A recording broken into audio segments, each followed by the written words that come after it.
అదే RTV app వార్తల్ని క్షణాల్లో చదివే అవకాశం ఉంటుంది. ఒక న్యూస్ పేపర్, ఒక టెలివిజన్ ఛానల్ మీ చేతుల్లో ఎప్పుడూ ఉంటాయి.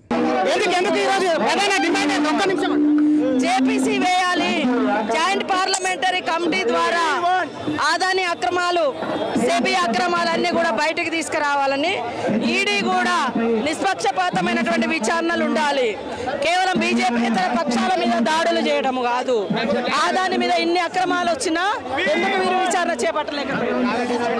అసలు జేపీసీ కమిటీ వేసి సెబీ మీద ఒకవైపు విచారణ జరపాలి. సెబీ చైర్మన్ రాజీనామా కూడా ఒకవైపు ఈరోజు గన్ పార్క్ నుంచి కాంగ్రెస్ కార్యాలయానికి కూడా చేరుకునే చూసుకోవచ్చు. విజువల్లో మనకు కనిపిస్తుంది. పెద్ద ఎత్తున కాంగ్రెస్ శ్రేణులు కొద్దిసేపటి క్రితమే అసలు అక్కడ నుంచి గన్ పార్క్ నుంచి పెద్ద ఎత్తున ఈడీ కార్యాలయానికి చేరుకున్నారు. పెద్ద ఎత్తున ముందస్తు కాంగ్రెస్ శ్రేణులు కూడా ఇక హాజరయ్యారు. దీనిపైన కూడా ఒకవైపు కూడా సెబీ చైర్మన్ రాజీనామా ప్రధాన డిమాండ్.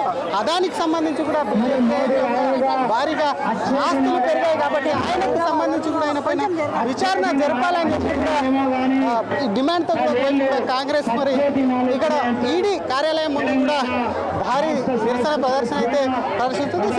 మంత్రి సీతక్క డిమాండ్ చేసేది ఒకటి, సెబీకి సంబంధించి అక్కడ జరిగినటువంటి అవకతవకలకు సంబంధించి జేపీసీ కమిటీ వేయాలి, పూర్తిస్థాయి అదాన్ని ఆస్తుల వెనుక విచారణ జరిపించాలని చెప్పి కూడా డిమాండ్ చేస్తున్నారు. కెమెరామెన్ కోట్తో శ్రీధర్, హైదరాబాద్. మరిన్ని వీడియోస్ కోసం ఛానల్ ని సబ్స్క్రైబ్ చేయండి. లేటెస్ట్ అప్డేట్స్ కోసం వాట్సాప్ ఛానల్ ని ఫాలో చేయండి. అండ్ లింక్ డిస్క్రిప్షన్ లో ఉంది.